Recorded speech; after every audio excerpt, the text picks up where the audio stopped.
ابو موسیٰ نے پوچھا کہ ابو عبد الرحمن، آپ کا کیا خیال ہے کہ اگر کسی کو غسل کی حاجت ہو اور پانی نہ ملے تو وہ کیا کرے؟ عبداللہ نے فرمایا کہ اسے نماز نہ پڑھنی چاہیے جب تک اسے پانی نہ مل جائے۔ ابو موسیٰ نے کہا کہ پھر عمار کی اس روایت کا کیا ہوگا جبکہ نبی کریم صلی اللہ علیہ وسلم نے ان سے کہا تھا کہ تمہیں صرف ہاتھ اور منہ کا تیمم کافی تھا۔ ابن مسعود نے فرمایا کہ تم عمر کو نہیں دیکھتے کہ وہ عمار کی اس بات پر مطمئن نہیں ہوئے تھے۔ پھر ابو موسیٰ نے کہا کہ اچھا، عمار کی بات کو چھوڑو، لیکن اس آیت کا کیا جواب دو گے جس میں جنابت میں تیمم کرنے کی واضح اجازت موجود ہے؟ عبداللہ بن مسعود اس کا کوئی جواب نہ دے سکے، صرف یہ کہا کہ اگر ہم اس کی بھی لوگوں کو اجازت دے دیں تو ان کا حال یہ ہو جائے گا کہ اگر کسی کو پانی ٹھنڈا معلوم ہوا تو اسے چھوڑ دیا کرے گا اور تیمم کر لیا کرے گا۔ اعمش کہتے ہیں کہ میں نے شفیق سے کہا کہ گویا عبداللہ نے اس وجہ سے یہ صورت ناپسند کی تھی، تو انہوں نے جواب دیا کہ ہاں۔ صحیح بخاری حدیث نمبر 346۔ حضرت ابو موسیٰ رضی اللہ تعالی عنہ نے حضرت عبداللہ بن مسعود سے کہا کہ اگر ایک شخص کو غسل کی حاجت ہو اور مہینہ بھر پانی نہ پائے تو کیا وہ تیمم کر کے نماز نہ پڑھے؟ شفیق کہتے ہیں کہ حضرت عبداللہ بن مسعود نے جواب دیا کہ وہ تیمم نہ کرے اگرچہ وہ 1 مہینے تک پانی نہ پائے اور نماز موقوف رکھے۔ ابو موسیٰ نے اس پر کہا کہ پھر سورہ مائدہ کی اس آیت کا کیا مطلب ہوگا؟ اگر تم پانی نہ پاؤ تو پاک مٹی پر تیمم کر لو۔ حضرت عبداللہ بن مسعود بولے کہ اگر لوگوں کو اس کی اجازت دے دی جائے تو جلد ہی یہ حال ہو جائے گا کہ جب ان کو پانی ٹھنڈا معلوم ہوگا تو وہ مٹی سے تیمم ہی کر لیں گے۔ اعمش نے کہا، میں نے شفیق سے کہا تو تم نے جنبی کے لیے تیمم اس لیے برا جانا؟ انہوں نے کہا ہاں۔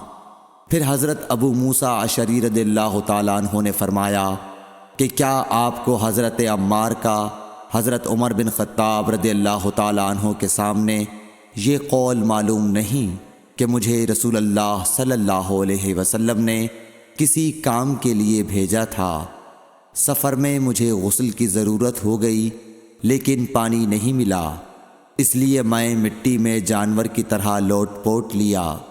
پھر میں نے رسول اللہ صلی اللہ علیہ وسلم سے اس کا ذکر کیا تو آپ نے فرمایا کہ تمہارے لیے صرف اتنا کرنا کافی تھا، اور آپ نے اپنے ہاتھوں کو زمین پر 1 مرتبہ مارا، پھر ان کو جھاڑ کر بائیں ہاتھ سے داہنے کی پشت کو مل لیا، یا بائیں ہاتھ کا داہنے ہاتھ سے مسح کیا، پھر دونوں ہاتھوں سے چہرے کا مسح کیا۔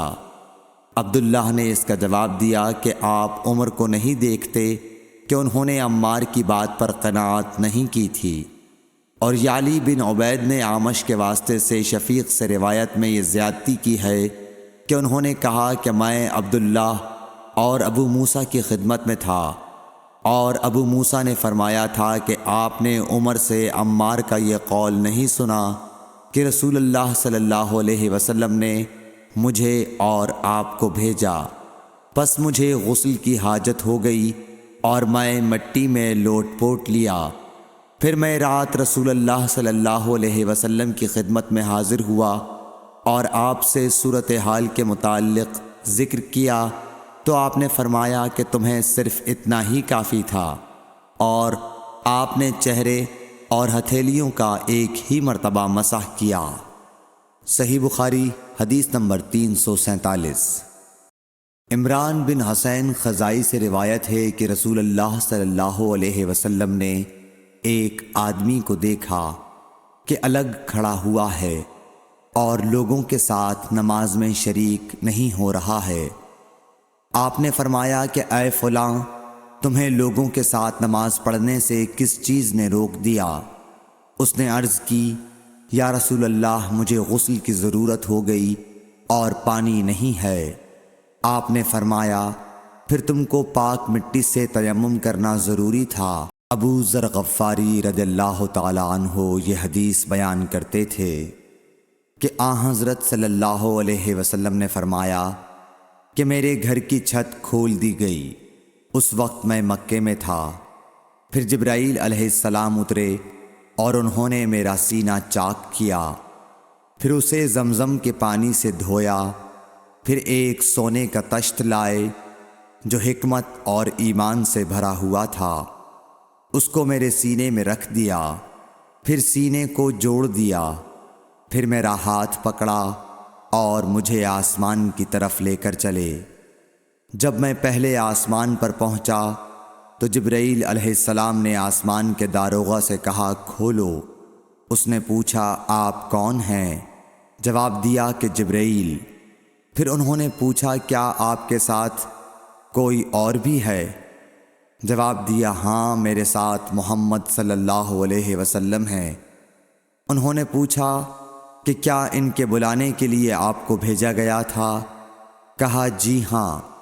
پھر جب انہوں نے دروازہ کھولا تو ہم پہلے آسمان پر چڑھ گئے۔ وہاں ہم نے ایک شخص کو بیٹھے ہوئے دیکھا۔ ان کے داہنی طرف کچھ لوگوں کے جھنڈ تھے اور کچھ جھنڈ بائیں طرف تھے۔ جب وہ اپنی داہنی طرف دیکھتے تو مسکراتے اور جب بائیں طرف نظر کرتے تو روتے۔ انہوں نے مجھے دیکھ کر فرمایا آؤ اچھے آئے ہو، صالح نبی اور صالح بیٹے۔ میں نے جبرائیل علیہ السلام سے پوچھا یہ کون ہیں؟ انہوں نے کہا کہ یہ آدم علیہ السلام ہیں، اور ان کے دائیں بائیں جو جھنڈ ہیں یہ ان کے بیٹوں کی روحیں ہیں۔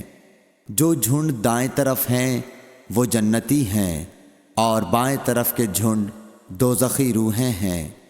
اس لیے جب وہ اپنے دائیں طرف دیکھتے ہیں تو خوشی سے مسکراتے ہیں، اور جب بائیں طرف دیکھتے ہیں تو رنج سے روتے ہیں۔ پھر جبرائیل مجھے لے کر دوسرے آسمان تک پہنچے اور اس کے داروغہ سے کہا کہ کھولو۔ اس آسمان کے داروغہ نے بھی پہلے داروغہ کی طرح پوچھا، پھر کھول دیا۔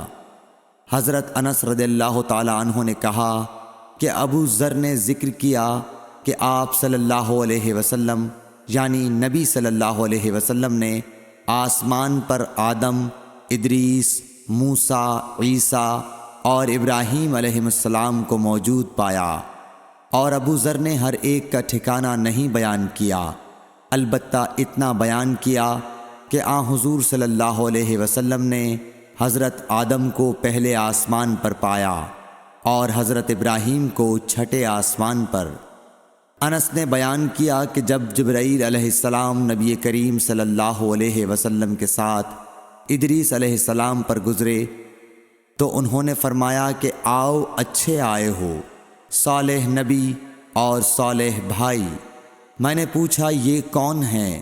جواب دیا کہ یہ ادریس علیہ السلام۔ پھر موسیٰ علیہ السلام تک پہنچا۔ انہوں نے فرمایا آؤ اچھے آئے ہو، صالح نبی اور صالح بھائی۔ میں نے پوچھا یہ کون ہیں؟ جبرائیل نے بتایا کہ یہ موسیٰ ہیں۔ پھر میں عیسیٰ علیہ السلام تک پہنچا۔ انہوں نے کہا آؤ اچھے آئے ہو، صالح نبی اور صالح بھائی۔ میں نے پوچھا یہ کون ہیں؟ جبرائیل علیہ السلام نے بتایا کہ یہ عیسیٰ ہیں۔ پھر میں ابراہیم علیہ السلام تک پہنچا۔ انہوں نے فرمایا آؤ اچھے آئے ہو، صالح نبی اور صالح بیٹے۔ میں نے پوچھا یہ کون ہیں؟ جبرائیل علیہ السلام نے بتایا کہ یہ حضرت ابراہیم علیہ السلام ہیں۔ ابن شہاب نے کہا کہ مجھے ابو بکر بن حزم نے خبر دی کہ عبداللہ بن عباس اور ابو حبا الانصاری رضی اللہ عنہم کہا کرتے تھے کہ نبی کریم صلی اللہ علیہ وسلم نے فرمایا، پھر مجھے جبرائیل لے کر چڑھے۔ اب میں اس بلند مقام تک پہنچ گیا جہاں میں نے قلم کی آواز سنی جو لکھنے والے فرشتوں کے قلموں کی آواز تھی۔ ابن حزم نے اپنے شیخ سے اور انس بن مالک نے ابو ذر سے نقل کیا کہ نبی کریم صلی اللہ علیہ وسلم نے فرمایا، پس اللہ تعالیٰ نے میری امت پر 50 وقت کی نمازیں فرض کیں۔ میں یہ حکم لے کر واپس لوٹا جب موسیٰ علیہ السلام تک پہنچا تو انہوں نے پوچھا کہ آپ کی امت پر اللہ نے کیا فرض کیا ہے؟ میں نے کہا کہ 50 وقت کی نمازیں فرض کی ہیں۔ انہوں نے فرمایا آپ واپس اپنے رب کی بارگاہ میں جائیے، کیونکہ آپ کی امت اتنی نمازوں کو ادا کرنے کی طاقت نہیں رکھتی ہے۔ میں واپس بارگاہ رب العزت میں گیا تو اللہ نے اس میں سے ایک حصہ کم کر دیا۔ پھر موسیٰ علیہ السلام کے پاس آیا اور کہا کہ ایک حصہ کم کر دیا گیا ہے۔ انہوں نے کہا کہ دوبارہ جائیے، کیونکہ آپ کی امت میں اس کی برداشت کی بھی طاقت نہیں ہے۔ پھر میں بارگاہ رب العزت میں حاضر ہوا، پھر ایک حصہ کم ہوا۔ جب موسیٰ کے پاس پہنچا تو انہوں نے فرمایا کہ اپنے رب کی بارگاہ میں پھر جائیے، کیونکہ آپ کی امت اس کو بھی برداشت نہ کر سکے گی۔ پھر میں بار بار آیا گیا، پس اللہ تعالیٰ نے فرمایا کہ یہ نمازیں عمل میں 5 ہیں اور ثواب میں 50 کے برابر ہیں، میری بات بدلی نہیں جاتی۔ اب میں موسیٰ کے پاس آیا تو انہوں نے پھر کہا کہ اپنے رب کے پاس جاؤ، لیکن میں نے کہا کہ مجھے اپنے رب سے شرم آتی ہے۔ پھر جبرائیل مجھے سدرۃ المنتہا تک لے گئے، جسے کئی طرح کے رنگوں نے ڈھانک رکھا تھا، جن کے متعلق مجھے معلوم نہیں ہوا کہ وہ کیا ہیں۔ اب کے بعد مجھے جنت میں لے جایا گیا۔ میں نے دیکھا کہ اس میں موتیوں کے ہار ہیں اور اس کی مٹی مشک کی ہے۔ صحیح بخاری حدیث نمبر 349۔ حضرت عائشہ صدیقہ رضی اللہ تعالیٰ عنہ نے فرمایا کہ اللہ تعالیٰ نے پہلے نماز میں 2 رکعت فرض کی تھی، سفر میں بھی اور اقامت کی حالت میں بھی۔ پھر سفر کی نماز تو اپنی اصلی حالت پر باقی رکھی گئی اور حالت اقامت کی نمازوں میں زیادتی کر دی گئی۔ صحیح بخاری حدیث نمبر 350۔